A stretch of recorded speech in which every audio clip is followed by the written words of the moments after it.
Znáte ten pocit, když stanete z postele a najednou se uvědomíte, že vůbec nevíte, jak se sčítají síly a jak určit těžiště na tělese? Vlastně je to extrémně jednoduché. Představme si, že máme jednu osu, jedno rameno a dvě síly. Oranžovou sílu nazveme F1 a žlutou F2. Teď si řekneme, co tyhle síly znamenají. Na levé straně jsem dal dva pistony, neboli F2. Mezitím na levé straně je jenom jeden piston, neboli F1.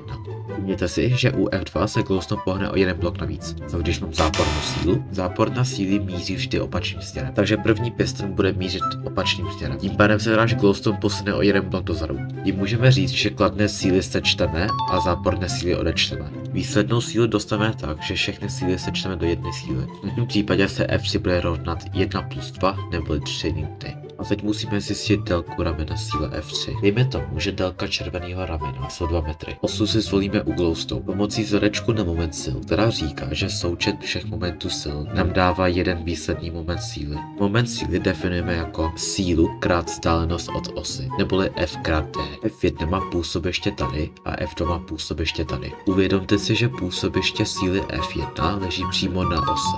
Jaká bude vzdálenost působiště síly F1 od osy? Přesně tak, 0. Tím pádem D1 se rovná 0, protože jsou vzdálené od sebe přesně 0 metrů. Jaká je vzdálenost působiště síly F2 od osy? Víme, že červené rameno měří 2 metry. A můžeme vidět, že působiště síly F2 leží přímo na konci ramena. Tím pádem D2 se bude rovnat 2 metry. Jelikož už víme všechny hodnoty, tak můžeme dosadit do vzorečku. Sečteme moment síly F1 a moment síly F2. Tím vypočítáme moment síly F3. Dosadíme všechny M vzorečkem moment síly, neboli F krát D. Dosadíme naše hodnoty. Jak si můžete všimnout, zbývá nám jedna neznámá D3. Jelikož víme, jak velká je výsledná síla, musíme zjistit vzdálenost její působiště od naší zvolené osy. Jde nám, že 4 se rovná 3 krát D3, neboli D3 se rovná 3 čtvrtiny. To znamená, že vzdálenost působiště výsledné síly F3 od osy jsou 3 čtvrtiny, neboli 0,75 metrů. A teď se podíváme na těžiště. Představme si, že máme dva čtverce s rozměry 4 cm a 5 cm. Snažíme se najít působiště tíhové síly v této soustavě. Červený čtverec má rozměry 4 cm,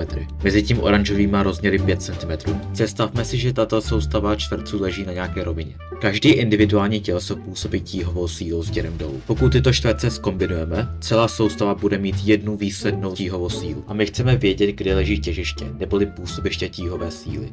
Ten princip je vlastně stejný jako u sčítání sil. Víme rozměry čtverců, zároveň víme, že těžiště je působiště tíhové síly. A zároveň víme, že těžiště leží ve středu čtverce. Pomocí těchto informací zjistíme působiště tíhové síly celé soustavy, neboli těžiště.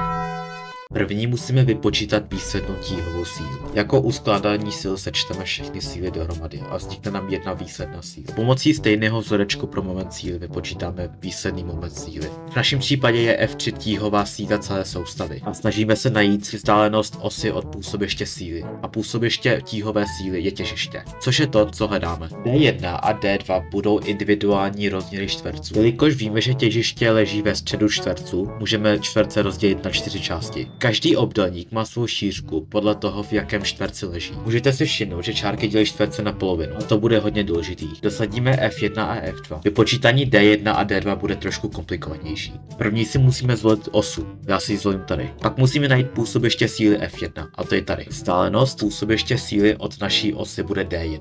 A to je kolik?